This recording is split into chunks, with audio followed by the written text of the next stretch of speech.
Hello Internet, it's me Josh, the Aging Gamer. So I've talked about the X-Men on my channel a few times before and, well, I'm gonna do it again. I just love the franchise. And as far as my own personal favorite X-Men character goes, that's a hard pick. As a kid, my favorite was always Gambit. This Cajun was the sly ladies' man who threw explosive cards and whacked people with his stick, all while wearing a snazzy-looking trench coat. How slick and awesome. But recently, rewatching the old 90s animated series, I can't help but love each character. Beast, Rogue, Jean Grey, Cyclops, Psylocke, and even Magneto are all great characters in their own way. But if I have to choose a favorite X-Men now, well, I'd suppose I'd have to go with Wolverine. He takes no shit from anyone, and despite being a relatively small guy, he's brutal, deadly, and badass. It's no wonder he got his own solo comic. So what do Wolverine and the Nintendo Entertainment System have in common? A video game, of course. Well, actually, there's two video games. I originally wanted to review the Uncanny X-Men, but my god, as much as I really tried to play that piece of crap, I just couldn't do it. It's unbearable. So I decided to play something that functions just a little bit better. Just a little bit. I eventually want to review all the old school X-Men video games, but for now, let's focus on this Wolverine spin-off. Ladies and gentlemen, this is Wolverine for the NES.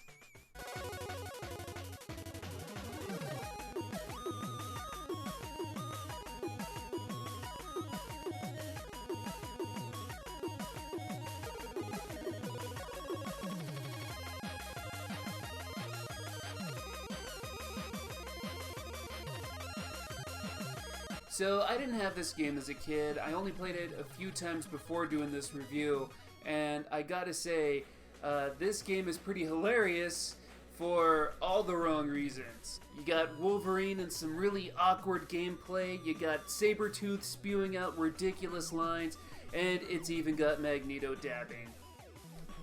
What? We'll get to all that in a moment, though. Let's talk a bit about the story. So, Wolverine wakes up on a mysterious island. He doesn't know how he got there, but he sees a giant building structure and enters, only to find out that he's about to go through a bunch of deadly trials set up by Sabretooth in an attempt to kill him. Well, that story works for me. Let's do this. We start with the first stage, the first trial. Here we are as Wolverine. He runs, jumps, and punches with occasional kicks. Press the select button to pop out your claws. Using your claws will cause more damage to bad guys, but it will also take health to use. I have to mention, I just don't get it. Why would a game punish you for playing as Wolverine and doing things Wolverine is known for? It's lame here, and it was lame in X-Men for the Sega Genesis. Anyway, the more enemies you kill, the higher your Berserker meter goes up. Once your Berserker meter is completely filled, Wolverine will spin out of control, kicking and punching, but will be invincible until the meter runs out. To be honest, I have never actually been able to fill up the Berserker meter. For every enemy you kill, the meter goes up by 2 bars, but every time you get hit by an enemy, it goes down. It's way too easy to get hit by things, so you really have to stop and focus on trying to fill your meter, rather than just beating the level, which is just a flawed system to me. So that's all the stuff Wolverine can do. Now back to the level. You're jumping around some facility and there's these guys that will attack you.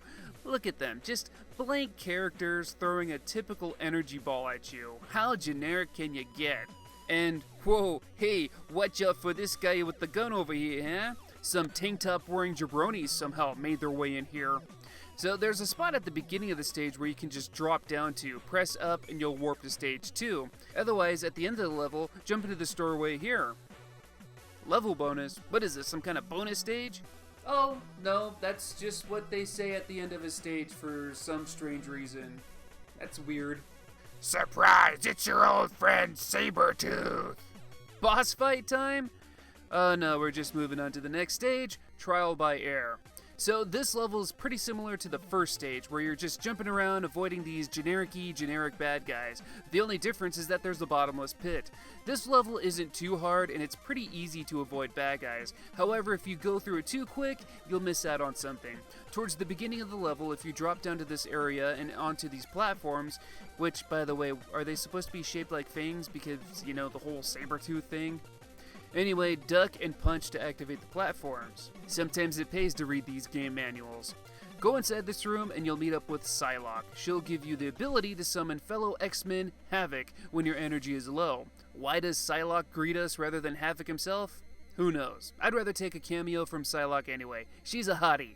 Anyway, drop down here and we'll finish the level. We get taunted by Sabretooth and we move on to our next stage, Trial by Traps. We get a very short water section, ninjas, falling rocks, surprise spike traps, and swinging axe pendulums. Avoid these and make your way to the exit. Hope you remembered your swimsuit. Ha ha ha. That's not a very threatening line, and considering this game came out in 1991, it was only a matter of time before artist Jim Lee had everyone in swimsuits. So now we're at the 4th level, Trial by Water. It's one big underwater maze. It's a bit confusing and everything hurts you, including these little gizmos in the water, and even bubbles. Goddamn bubbles! If you go off course a little bit, you can find Jubilee, who will give you a device for breathing underwater a lot longer. I honestly didn't even realize there was an underwater meter before finding her. Oops. At one point, I find myself beat up pretty bad, so I decide to call Havoc in for help.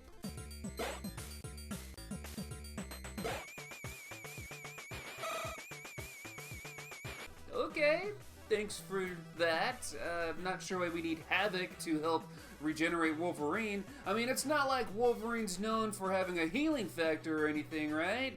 So there is another warp point in this waterfall that will skip you to level 6, but since I'm doing a review, I want to go over all the levels, so let's finish this one. Oh, and also along these levels, you can refill your health by eating hamburgers and drinking beer. That's Wolverine for ya. Beat the stage and we move on to Trial by Terror. In this super spooky stage, we find a whole bunch of new enemies, like this green thing, and this Reaper that throws skulls, and my god, what the hell is that? Visually, I think I like this stage the most. The chained human remains and the coffins that say Logan on them are a nice touch on the creep factor. Once the stage is done, we move on to stage 6, Trial by Fire. Some like it hot. Okay, that swimsuit line was pretty bad, but this is just awful. Some like it hot. Get the hell out of here with that shit. In this stage, of course, everything is on fire. The game really tests your jumping ability from here on out. You're really going to have to jump as close to the edge of a platform as possible to make these long jumps. Watch out for robots and collapsing platforms here and you'll eventually beat the stage. Having fun yet? No, not really. The next stage, Into the Fortress, is more of the same exact stuff. Watch out for shooting lasers and missiles, while also avoiding these instant kill spikes. Not really sure what exactly is going on in the background here. It looks like the digital artist maybe had an idea, but just kinda gave up. Anyway, this level is tricky, but not as bad as the next and final level. Meet my new ally, Magneto. Oh shit. Level 8 is Defeat Magneto. This level is pretty hard. Not only is there shit constantly flying at you in every direction, but we have that same damn jumping issue, where you have to jump at the very last possible moment to proceed. Otherwise you'll fall down and you'll have to start all over again. I don't understand why so many games on the NES took pride in their shitty jumping platforming sections. They're not fun. Once you get past it though, we'll finally have that boss fight with Magneto. Alright, I'm ready to kick some ass. I'm even gonna have Wolverine use his claws in this battle. Let's go! I break this little barrier here, and, okay. What the hell was that? Magneto is one of the biggest, baddest villains in the whole Marvel universe, and he just runs away? Magneto is an epic character that can easily crush Wolverine, and he himself doesn't even fight you, he just dances in the corner? How did the developers program this boss fight and think, oh yeah, that's okay? Gah! So after that boss fight, we finally get a shot at beating up Sabretooth. He jumps around and throws ninja stars at you. I don't ever recall Sabretooth throwing ninja stars in the comics, but whatever. What you want to do is keep punching Sabretooth until he reaches the edge of the cliff, then simply just punch him off. The game ends and all we get is a single screen of Wolverine staring at you. Like he's disappointed that you played this game all the way through. Don't worry, bub. I am too. And that's Wolverine for the NES. So, is it any good? No. No. No.